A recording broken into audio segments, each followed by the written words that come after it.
बिस्मिल्लाहिर्रहमानिर्रहीम।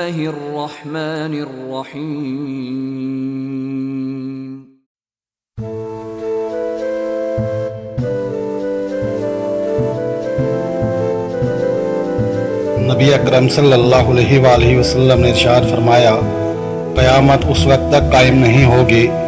जब तक अल्लाह ताला की किताब गवार नहीं हो जाएगी और ज़माना सिमट जाएगा और ज़माने की रस्सियाँ टूट जाएंगी, साल और फल कम हो जाएंगे, तोहमत याफ्ता लोगों को अमीन बनाया जाएगा और अमीन लोगों पर तोहमत आयद की जाएगी, झूठे की तस्दीक की जाएगी और बच्चे को झूठा करार दिया जाएगा और हरज बकसरत होगा। लोगों ने अर्ज़ की, या रसूलल्लाह सल्लल्लाहु अलैहि वसल्लम, हरज से क्या मुराद है? आप सल्लल्लाहु अलैहि वसल्लम ने इरशाद फरमाया, कत्ल व गारत गरी और फहाशी, हसद और कंजूसी ज़ाहिर होगी, लोगों के दरमियान उमूर में इख्तलाफ होगा, नफसानी ख्वाहिश की पैरवी की जाएगी, गुमान के मुताबिक फैसला दिया जाएगा,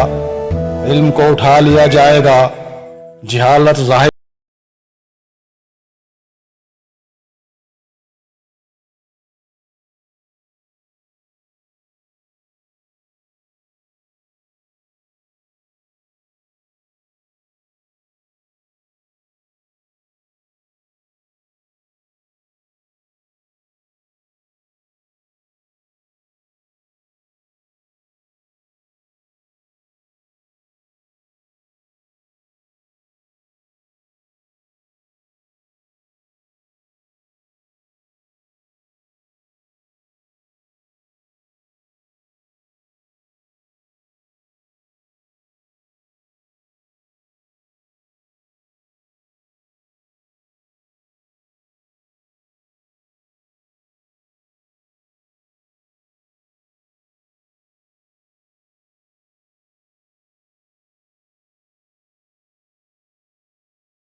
पत्थर